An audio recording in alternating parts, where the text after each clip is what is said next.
Hi friends, வீட்டில் சரஸ்வதி பூஜைக்கு வாங்கினா அவள் அப்படியே இருந்துச்சுங்க. என்ன பண்ணலான்னு யோசித்தேன். அதை அப்படியே பாயாசமாக மாற்றிடலான்னு நினச்சேங்க. ஸோ நெய்யில் முந்திரி பருப்பை வறுத்துட்டு மீத இருந்த நெய்யில் அவளையும் வறுத்துட்டு கூட அப்படியே ஒரு 3 டம்ளர் பால் சேர்த்து நல்லா மிக்ஸ் பண்ணி விட்டுங்க. பால் நல்லா ஆட வர அளவுக்கு நம்ம நல்லா கொதிக்க விடணுங்க. அதுக்கப்புறமா கருப்பட்டி வெல்லத்தை எடுத்து அதில் கொஞ்சமாக தண்ணி விட்டு கருப்பட்டி வெல்லம் கரைஞ்சி கொஞ்சம் ஒரு 2-3 கொதி வர வரைக்கும் நான் கொதிக்க விட்டேங்க.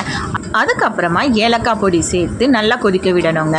நாம் கருப்பட்டி வெல்லத்தை காய்ச்சினதை வடிகட்டி எடுத்து வச்சுக்கிட்டோங்க.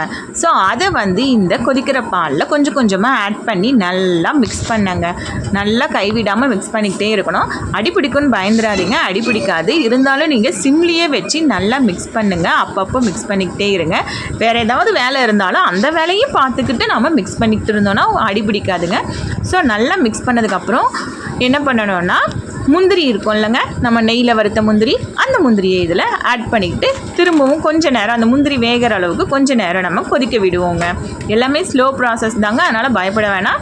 வேறு ஏதாச்சும் ஒரு வேலையை பார்த்துக்கிட்டே இந்த கொதிக்க விட்டுக்கிட்டே இந்த அளவுக்கு நல்லா ஆட வர அளவுக்கு நம்ம கொதிக்க விட்டு சர்வ் பண்ணால் ருசியான யம்மியான அவல் பாயாசம் ரெடிங்க. கண்டிப்பாக குழந்தைக்கு பிடிக்கும்.